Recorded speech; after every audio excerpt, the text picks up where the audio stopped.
All right, let's jump right into a topic that is, well, it's genuinely mind-bending. So think about this for a second. What if a sacred text, one that's 1,400 years old, wasn't just revered for its words, but also contained a sophisticated mathematical code? We're going to explore the idea that the Quran might hold layers of numerical patterns that researchers, with modern tools, are just now starting to uncover. For, centuries, the miracle of the Quran, what's known as ijaz, or its imitability, it was all about the language. It was seen as so beautiful, so unique, that no human could ever possibly replicate it. But now, some researchers are asking, what if there's another layer to that miracle? A numerical one, hiding right there in the structure of the text. Okay, so let's get into the nitty-gritty. How does this actually work? We're going to start with some of the first foundational patterns that researchers claim to have found. So, it all kicks off with the basic layout of the book. The Quran has 114 chapters, right? They're called surahs. And these surahs are split into two main groups. You've got 85 of them, and then there are 29 very special ones. These 29 start with these mysterious individual letters. They're called muqatta'at. And honestly, no one knows for sure what they mean. So naturally, they've become a huge focus for researchers. That split, 85 and 29, that's our ground zero. Okay, and here is where things start to get really interesting. The researchers didn't look at all 29 of those special chapters. No, they zoomed in on a tiny, super specific group, only the ones that have a single-digit chapter number. And that leaves us with just 3 chapters. Chapter 2, Chapter 3, and Chapter 7. And the very first pattern they point to, it comes from doing something really simple, just adding those chapter numbers together. And what do you get? You get 12. Now, for the people who believe in this theory, that number is a big deal. 12 is often seen as a number of harmony and order, right? Think 12 months, 12 apostles. So for them, this is the first little wink, a hint of a deliberate pattern. But wait, it doesn't just stop with addition. If adding them gives you something interesting, what happens if you multiply them? This is where proponents say the pattern gets deeper. We're going to use those exact same 3 chapter numbers. So let's do it. We take those same 3 chapters, 2, 3, and 7. But this time, instead of adding, we multiply. And boom, the answer is 42. So why is that number significant? Well, get this.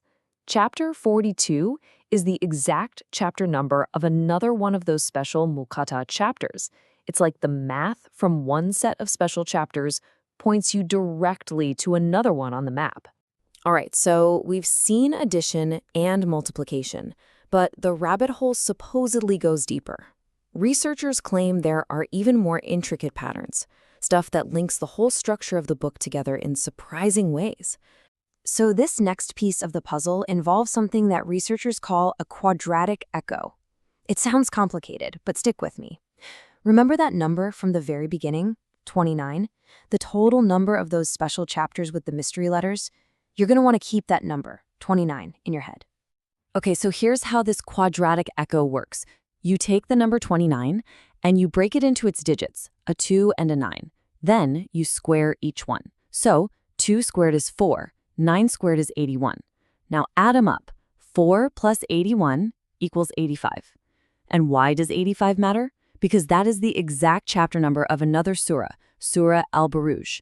It's like the number is talking about itself, creating this strange mathematical loop. And it doesn't even stop there. The connections around that one specific chapter, number 85, they just keep stacking up. It's wild. Okay, check out this next layer.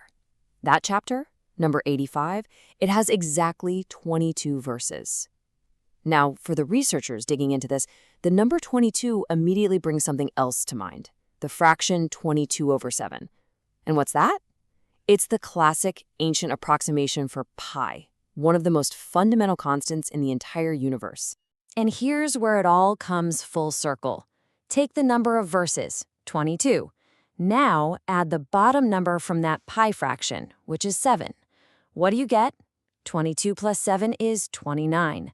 the exact number of special Mukatat chapters that we started this whole journey with. It's a perfect loop. So this one number, 29, it seems to act like this incredible bridge.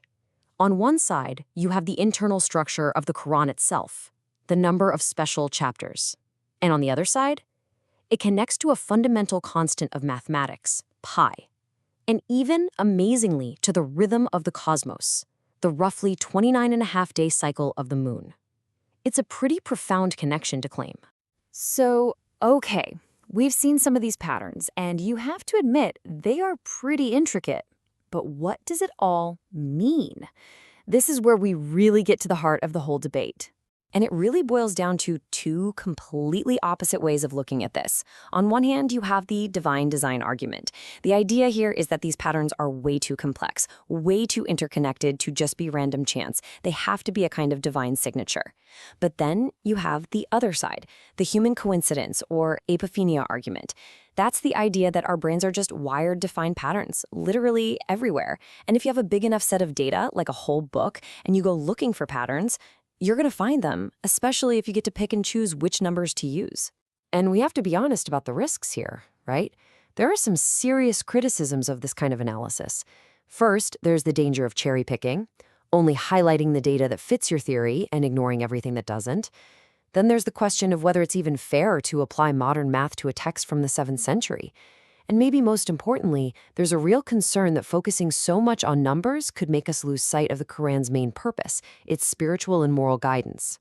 So all of this, the patterns, the arguments for, the arguments against, it all leads us back to one final and, I think, really profound question.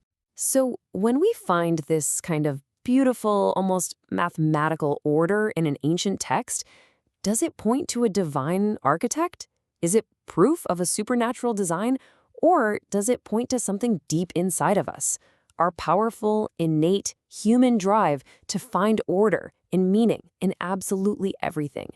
Is the miracle in the text itself, or in our ability to perceive such beauty in it? It really makes you wonder, what a miracle even means in our modern data-driven world.